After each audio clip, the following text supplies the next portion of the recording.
Welcome to Atlanta. All right. So we had to get away from that guy real quick. Okay. So you would hop the turnstile. Yep. And a police officer had told you to come with him. Mm-hmm. And what happened? He took me to this room, and then it was like, I just feel like it kind of set the tone for my life. You know, like being willing to just let a man do whatever because I don't want to be hurt. That's where that mindset came from. I don't know if that makes sense. No, 100% makes sense. All right, so we're here to pursue our dreams, right? Right. I get that. But, you know, I mean, what are we going to do if that doesn't work out? Well. Okay. Let me hear a little boy, little sing real quick. Ooh, well, let's stay together, loving you other. What's up, YouTube? Man, it looks like things are heating up for summer 23. So stay tapped in. Now back to the content. What's up, YouTube? Atlanta Street Interviews out here with another one. So we got a young lady with us today. How you doing today, miss? I'm all right. How about you? I'm doing good. Thank you for asking. It's really hot outside today. It is.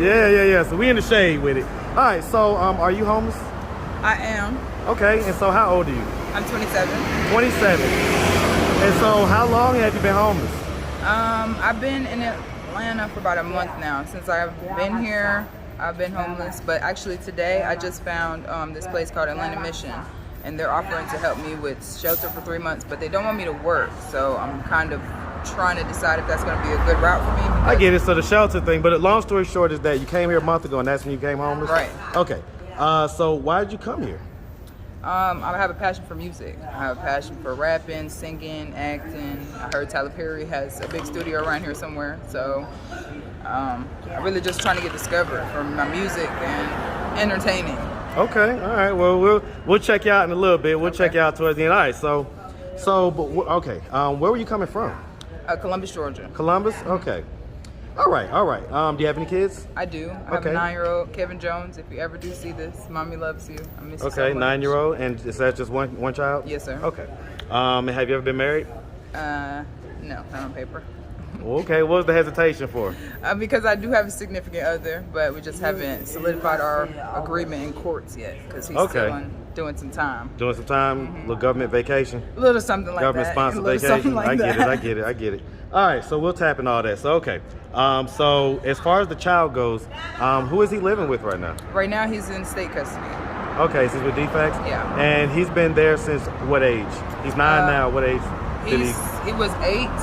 So about 2 months he's been in defects custody. 2 months? What was it that happened 2 months ago that caused him to have to go to defects? I had a mental health episode, and I was hearing voices, and I actually got incarcerated from a loitering charge because I was listening to some voices tell me to sit there, and we're government agents.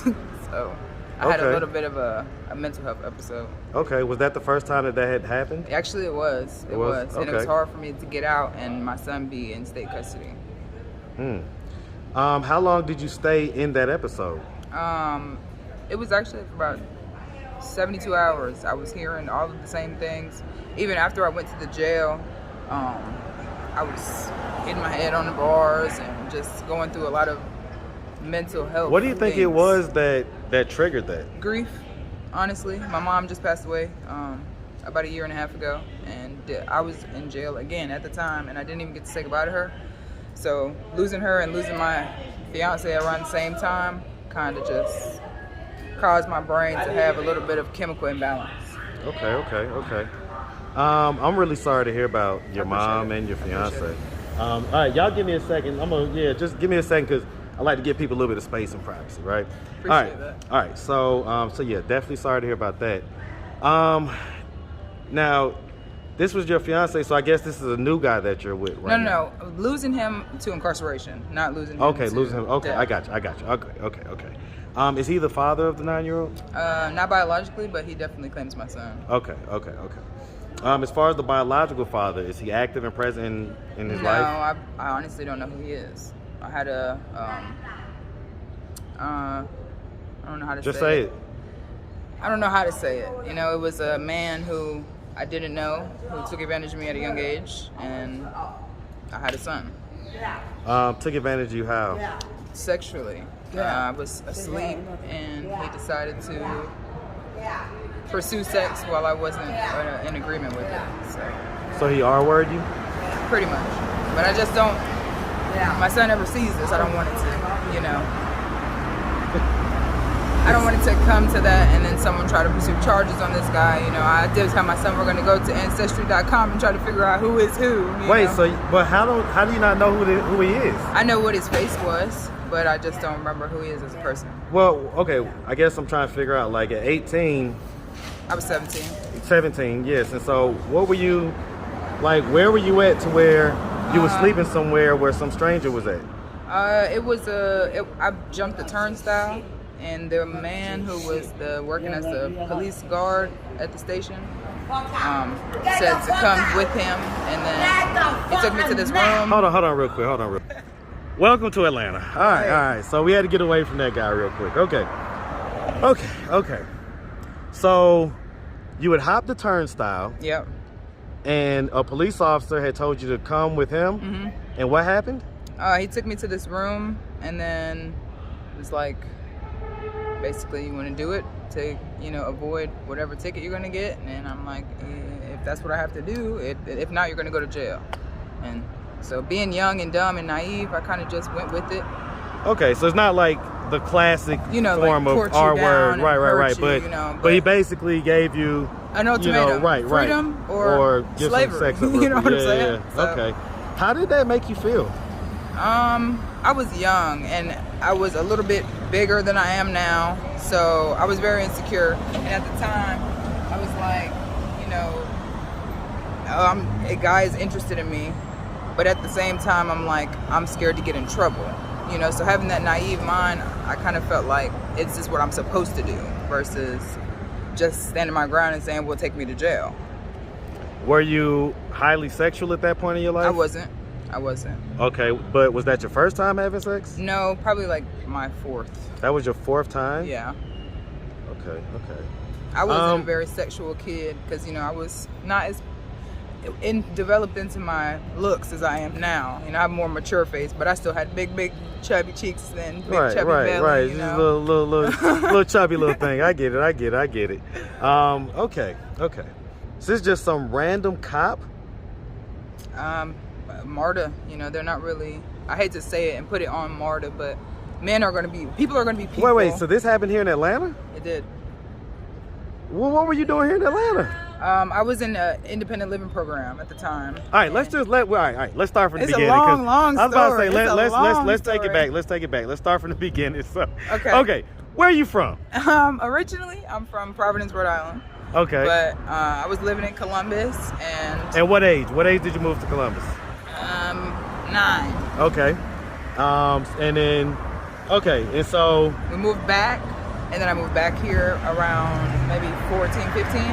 Back here to Atlanta? No, back to Columbus. Back to Columbus. And at 15, my mom sent me to this independent or empowerment living program in Palmetto, Georgia. And then when I graduated from there, I moved to Atlanta. Why did she send you to the empowerment living program?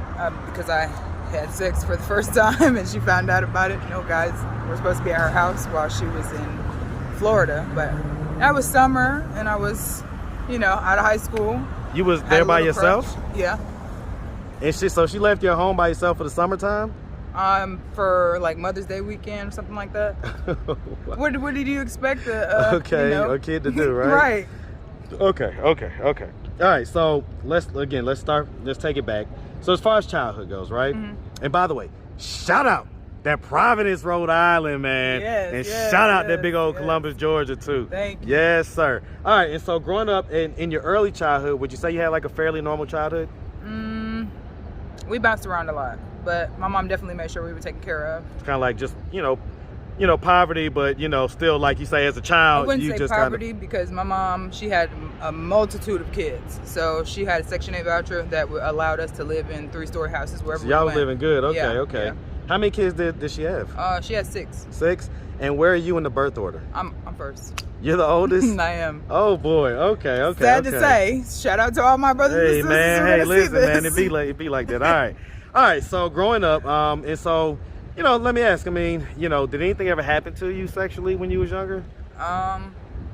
Yeah. When I was 6 years old, I was assaulted by my male babysitter.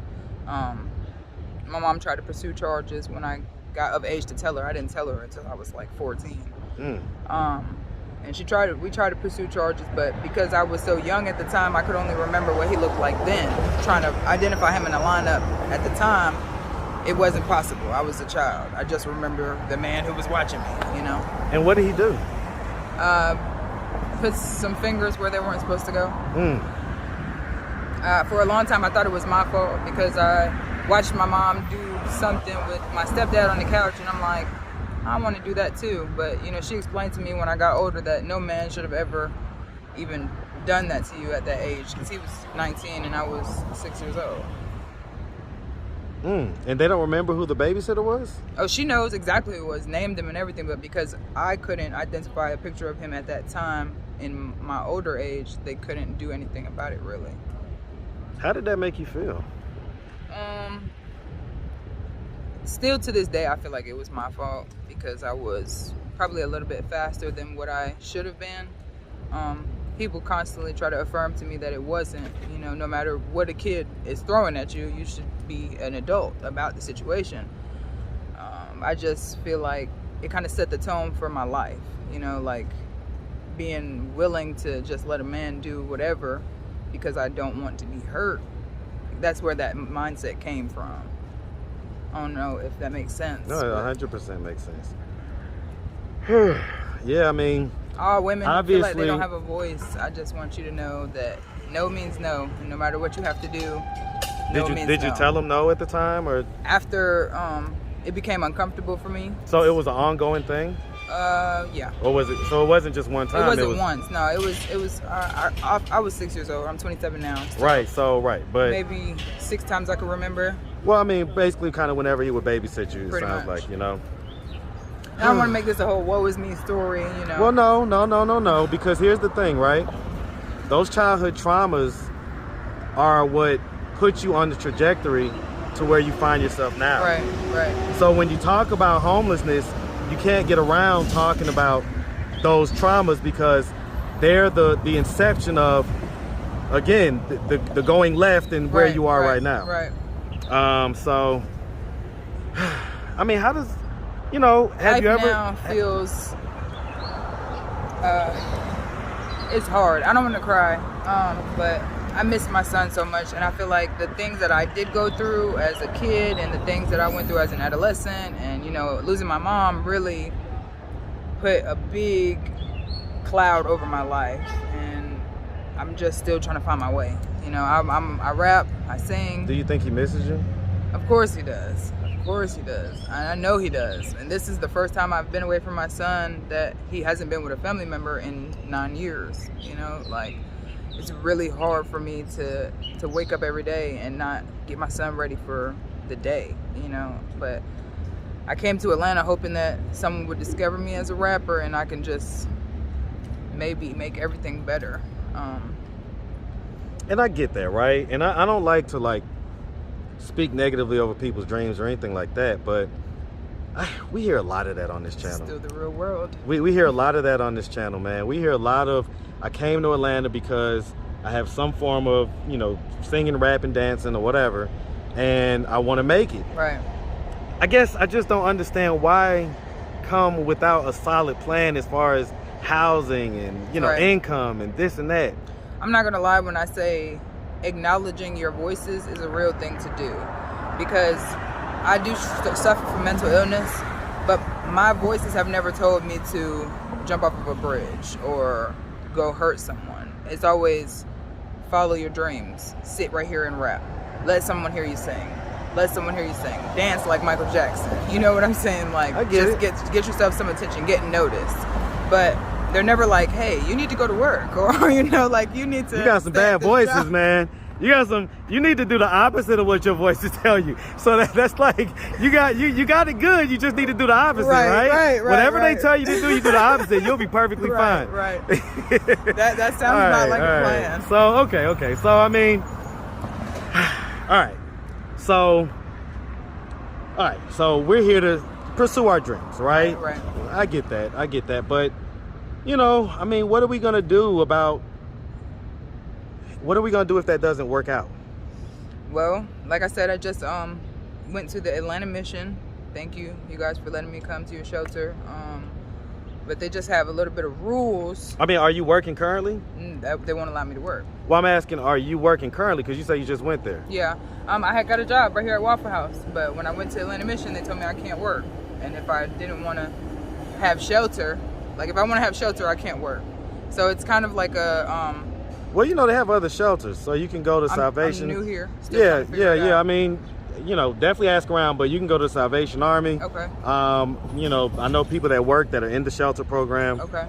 None of them are just, you know, 5-star hotels or anything like that, but you just got to find the one that fits for what you have going on. Right. You know, they're all slightly different, you know. Atlanta mission, they are nice. They are nice. Okay, well, hey, nice is a good thing because you don't find a whole lot of that, to be honest with you. But, you know, I have a son, you know, and I have to be able to prove stability as well as housing. So I can't do that without having a job. So that's what I'm struggling with now. Do I want to stay here and take this opportunity they've given me to rest? Because that's exactly what they're saying. It's a resting position.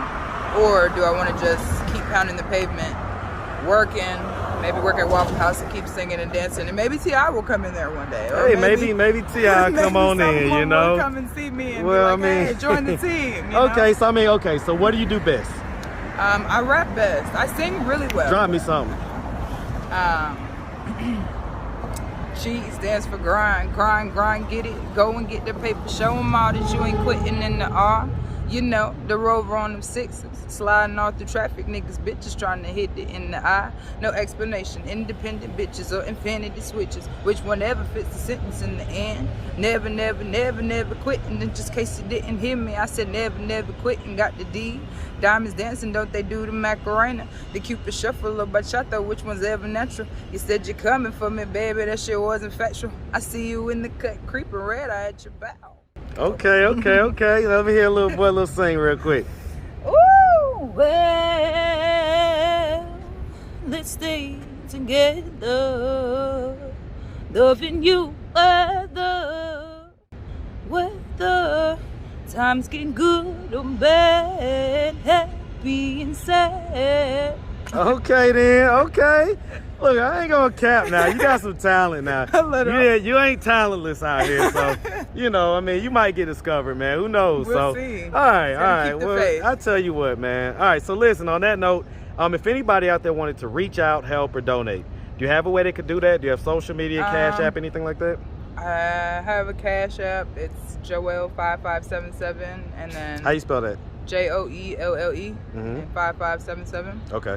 And then I have a phone number. You can just Well, I mean, call me. none of your music or anything is online or anything? Not yet. You got no IG or no Facebook or nothing? I have Facebook, but I haven't posted anything. I'm like not really tech savvy at all. I need You're someone 27. What are you talking about? I'm kind of Man, shy. I'm 40 and I'm tech savvy. Yeah, Come on now. You know, sometimes my voices say, throw your phone on the ground right now. No. I told you, do the opposite. Okay, that's the trick from now on. All right. Yeah. All right. Well, look, miss, we really appreciate you. Yes. And we definitely wish you nothing but the best out here. Thank all you right? so much. Make sure you have a good one, sweetie. Thank you so much. All right.